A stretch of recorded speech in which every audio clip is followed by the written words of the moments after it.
नमस्कार दोस्तों, मैं विजय कुमार आपका स्वागत करता हूं आपके अपने YouTube channel true and details में। तो दोस्तों, ये हमारा प्रैक्टिस सेट 18 होगा जो कि सामान्य अध्ययन से है दोस्तों, और एनटीपीसी और ग्रुप डी के परीक्षा के लिए काफ़ी महत्वपूर्ण है दोस्तों। और इसमें हमने 25 महत्वपूर्ण प्रश्नों को कवर किया है और अंत में हमने आपसे एक सवाल भी पूछा है जिसका जवाब आपको कमेंट बॉक्स में देना है दोस्तों। और 25 में से आप कितने प्रश्न कर पाते हो वो भी कमेंट बॉक्स में हमें ज़रूर बताएं दोस्तों। तो चलिए दोस्तों, शुरुआत करते हैं बिना वक्त गवाए हुए। हमारा आज का प्रैक्टिस सेट 18 का पहला क्वेश्चन देखते हैं। रेगिस्तान में पैदा होने वाले पौधे को क्या कहते हैं? एक जीरोफाइट्स, दो हाइड्रोफाइट्स, तीन उपर्युक्त दोनों, चार इनमें से कोई नहीं। तो इसका आंसर होगा दोस्तों ऑप्शन एक, जीरोफाइट्स। रेगिस्तान में पैदा हुए पौधे को जीरोफाइट्स बोलते हैं दोस्तों। और हाइड्रोफाइट किसको बोलते हैं दोस्तों? जलीय पौधे को, जो जल में पैदा होते हैं उसे हाइड्रोफाइट कहते हैं दोस्तों। चलिए दोस्तों आगे कर बढ़ते हैं। संघ एनिलिडा के प्रमुख उदाहरण हैं। एक केंचुआ, दो जोंक, तीन नेरिस, चार उपर्युक्त तीनों। तो इसका आंसर होगा दोस्तों ऑप्शन चार, उपर्युक्त तीनों। संघ एनिलिडा के प्रमुख उदाहरण है केंचुआ, जोंक और नेरिस। याद रखिएगा दोस्तों। तो चलिए आगे कर बढ़ते हैं। स्तनधारी वर्ग में रक्त का सबसे अधिक तापमान किसका होता है? एक मनुष्य, दो गाय, तीन बकरी, चार भैंस। तो इसका आंसर होगा दोस्तों ऑप्शन तीन, बकरी का तापमान सबसे अधिक होता है दोस्तों। उसका औसतन तापमान लगभग 39 डिग्री सेल्सियस होता है दोस्तों। याद रखिएगा 39 डिग्री सेल्सियस औसत तापमान। तो चलिए दोस्तों आगे की ओर बढ़ते हैं। तंत्रिका ऊतक किन कोशिकाओं का बना होता है?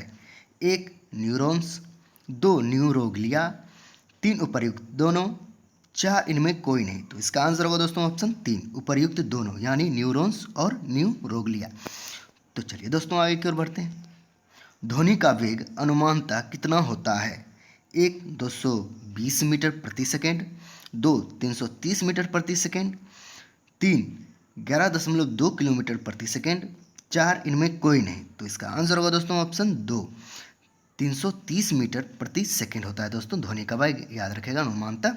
और 11.2 किलोमीटर प्रति सेकेंड किसका होता है दोस्तों? प्लायन वेग, पृथ्वी का प्लायन वेग होता है। जब किसी रॉकेट को पृथ्वी से छोड़ा जाता है तो इसी स्पीड में छोड़ा जाता है दोस्तों। याद रखिएगा 11.2 किलोमीटर प्रति सेकेंड की रफ्तार से। तो चलिए दोस्तों आगे की ओर बढ़ते हैं। शंट का स्थायी रूप से उपयोग किस यंत्र में किया जाता है? एक अमीटर, दो सिस्मोग्राफी, तीन हाइड्रोमीटर, चार स्फाइग्नोमैनोमीटर। तो इसका आंसर होगा दोस्तों ऑप्शन एक, अमीटर। शंट का अस्थायी रूप से उपयोग अमीटर में किया जाता है दोस्तों। याद रखिएगा अमीटर में। तो चलिए दोस्तों आगे की ओर बढ़ते हैं। और दोस्तों, और ये तीन जो ऑप्शन है दोस्तों, ये आपके लिए होमवर्क रहा। ये बताइएगा इसमें किस चीज़ का प्रयोग होता है? ऐसे तो 4 नंबर में होता है पाड़ा का प्रयोग, जो हमारे ब्लड प्रेशर को नापता है, स्फाइग्नोमैनोमीटर। और ये दो जो है सिस्मोग्राफी और हाइड्रोमीटर, इसमें किस चीज़ का प्रयोग होता है? ये आपके लिए होमवर्क रहा दोस्तों। तो चलिए दोस्तों आगे की ओर बढ़ते हैं। लाइटनिंग कंडक्टर का आविष्कार करने वाला अमेरिकी वैज्ञानिक था।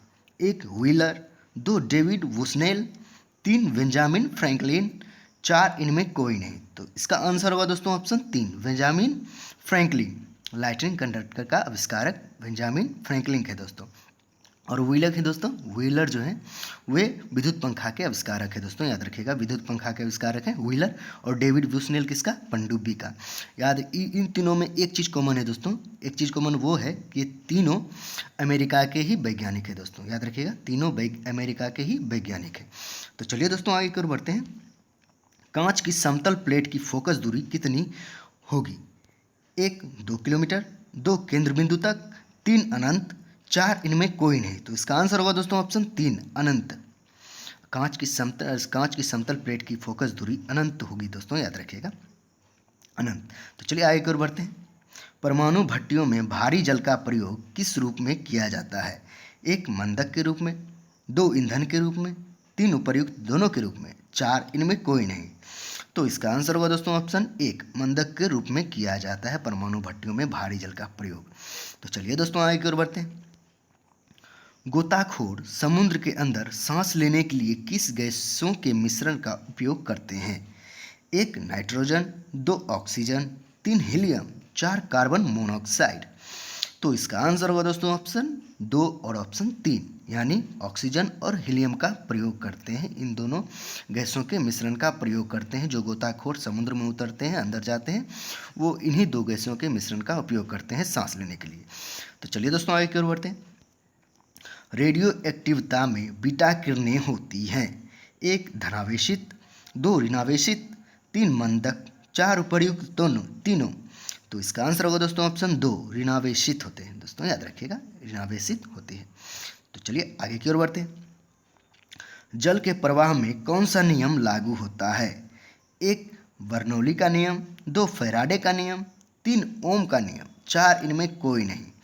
तो इसका आंसर होगा दोस्तों ऑप्शन 1, बर्नौली का नियम। जल के प्रवाह में बर्नौली का नियम लागू होता है। दोस्तों याद रखिएगा, किसका? बर्नौली का। तो चलिए आगे की ओर बढ़ते हैं। गायत्री मंत्र की रचना किसने की? 1 विश्वामित्र, 2 वेदव्यास, 3 वाल्मीकि, 4 इनमें कोई नहीं। तो इसका आंसर होगा दोस्तों ऑप्शन 1, विश्वामित्र। गायत्री मंत्र की रचना विश्वामित्र ने की थी दोस्तों। और वेदव्यास ने किसकी रचना की थी दोस्तों? महाभारत की रचना की थी वेदव्यास ने। और वाल्मीकि ने किसकी रचना की थी दोस्तों? रामायण की रचना की थी वाल्मीकि ने। तो चलिए आगे की ओर बढ़ते हैं।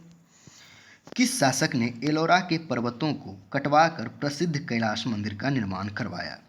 1 कृष्णा प्रथम ने, 2 कृष्णा द्वितीय ने, 3 बृहद्रथ ने, 4 इनमें कोई नहीं। तो इसका आंसर होगा दोस्तों ऑप्शन 1, कृष्णा प्रथम ने एलोरा के पर्वतों को कटवाकर प्रसिद्ध कैलाश मंदिर का निर्माण करवाया था। कृष्णा प्रथम ने, याद रखिएगा दोस्तों, कृष्णा प्रथम ने। तो चलिए आगे की ओर बढ़ते हैं। किस मुगल बादशाह ने राम मोहन राय को राजा की उपाधि दिया था? 1 अकबर ने, 2 अकबर द्वितीय ने, 3 बहादुर शाह जफर ने, 4 शाहजहां ने। तो इसका आंसर होगा दोस्तों ऑप्शन 2, अकबर द्वितीय ने राम मोहन राय को राजा की उपाधि दी थी। याद रखिएगा, अकबर द्वितीय ने, इसलिए उनका पूरा नाम कहलाता है राजा राम मोहन राय। तो चलिए आगे की ओर बढ़ते हैं। सुभाष चंद्र बोस के त्याग पत्र के बाद भारतीय राष्ट्रीय कांग्रेस का अध्यक्ष कौन हुआ? 1 एनी बेसेंट, 2 बाल गंगाधर तिलक, 3 राजेंद्र प्रसाद, 4 मोतीलाल नेहरू। दोस्तों एनी बेसेंट तो प्रथम महिला अध्यक्ष थी ही कांग्रेस की, और बाल गंगाधर तिलक कभी कांग्रेस के अध्यक्ष थे ही नहीं, और राजेंद्र प्रसाद और मोतीलाल नेहरू में आपको चूज करना है। तो इसका आंसर होगा दोस्तों ऑप्शन 3, राजेंद्र प्रसाद। और मोतीलाल नेहरू भी कांग्रेस का अध्यक्ष रह चुके हैं दोस्तों, याद रखिएगा। तो चलिए आगे की ओर बढ़ते हैं। और याद रखिएगा दोस्तों, इन 4 ऑप्शन में बाल गंगाधर तिलक कांग्रेस के अध्यक्ष कभी नहीं बने। तो चलिए आगे की ओर बढ़ते हैं। BR अम्बेडकर कहाँ से संविधान सभा में निर्वाचित हुए? 1 मुंबई से, 2 बंगाल से, 3 गुजरात से, 4 राजस्थान से। तो इसका आंसर होगा दोस्तों ऑप्शन 2, बंगाल से। डॉक्टर भीमराव अंबेडकर बंगाल से संविधान सभा में निर्वाचित हुए थे दोस्तों, याद रखिएगा। तो चलिए आगे की ओर बढ़ते हैं। सर्वप्रथम किस राज्य में लोक अदालत आयोजित की गई थी? 1 बिहार, 2 राजस्थान, 3 गुजरात, 4 महाराष्ट्र। तो इसका आंसर होगा दोस्तों ऑप्शन 3, गुजरात में। याद रखिएगा दोस्तों, गुजरात में सर्वप्रथम लोक अदालत आयोजित की गई थी गुजरात में। और बिहार में क्या हुआ था दोस्तों? जो ऑप्शन दिया उसका बताता हूँ, महाराष्ट्र को छोड़ के। बिहार में क्या हुआ था? महात्मा गांधी जी द्वारा सत्याग्रह का भारत में सत्याग्रह का पहला प्रयोग किया गया था बिहार में। याद रखिएगा, बिहार के किस जगह में? चंपारण जिला में। और राजस्थान में पंडित जवाहरलाल नेहरू द्वारा पंचायती राज व्यवस्था का प्रयोग पहली बार राजस्थान में ही किया गया था, नागौर जिले में। याद रखिएगा दोस्तों, नागौर जिले में। तो चलिए आगे की ओर बढ़ते हैं। खैबर दर्रा कहाँ स्थित है? 1 पाकिस्तान और अफगानिस्तान के बीच, 2 भारत और चीन के बीच, 3 भारत और पाकिस्तान के बीच, 4 इनमें कोई नहीं। तो इसका आंसर होगा दोस्तों ऑप्शन 1, पाकिस्तान और अफगानिस्तान के बीच है खैबर दर्रा। याद रखिएगा दोस्तों, खैबर दर्रा पाकिस्तान और अफगानिस्तान के बीच है। तो चलिए दोस्तों आगे की ओर बढ़ते हैं। किस नदी को ओडिशा का शोक कहा जाता है? 1 कोशी को, 2 दामोदर को, 3 ब्रह्मणी को, 4 इन तीनों को। तो इसका आंसर होगा दोस्तों ऑप्शन 3, ब्रह्मणी को उड़ीसा का शोक कहा जाता है। ब्रह्मणी नदी को उड़ीसा का शोक कहा जाता है दोस्तों, याद रखिएगा। और कोसी नदी को बिहार का शोक कहा जाता है दोस्तों। कोसी नदी को बिहार का शोक और दामोदर नदी को बंगाल का शोक कहा जाता है दोस्तों, याद रखिएगा। दामोदर नदी को बंगाल का शोक। तो चलिए दोस्तों आगे की ओर बढ़ते हैं। पाकिस्तान के प्रथम प्रधानमंत्री कौन थे? 1 सन्यात सेन, 2 लियाकत अली खान, 3 इमरान खान, 4 अबुल कलाम आज़ाद। तो इसका आंसर होगा दोस्तों ऑप्शन 2 लियाकत अली खान पाकिस्तान के प्रथम प्रधानमंत्री थे दोस्तों, याद रखिएगा। और सन्यात सेन कौन थे दोस्तों? सन्यात सेन आधुनिक चीन के निर्माता थे दोस्तों, याद रखिएगा। आधुनिक चीन के निर्माता थे सन्यात सेन। और इमरान खान तो अभी वर्तमान में प्रधानमंत्री पाकिस्तान के हैं ही। और अबुल कलाम आज़ाद कौन थे दोस्तों? इसका जवाब हमको कमेंट बॉक्स में दीजिएगा ज़रूर। ऐसे मैं आपको बता सकता हूँ, लेकिन ये आपके लिए होमवर्क रहा। तो चलिए आगे की ओर बढ़ते हैं।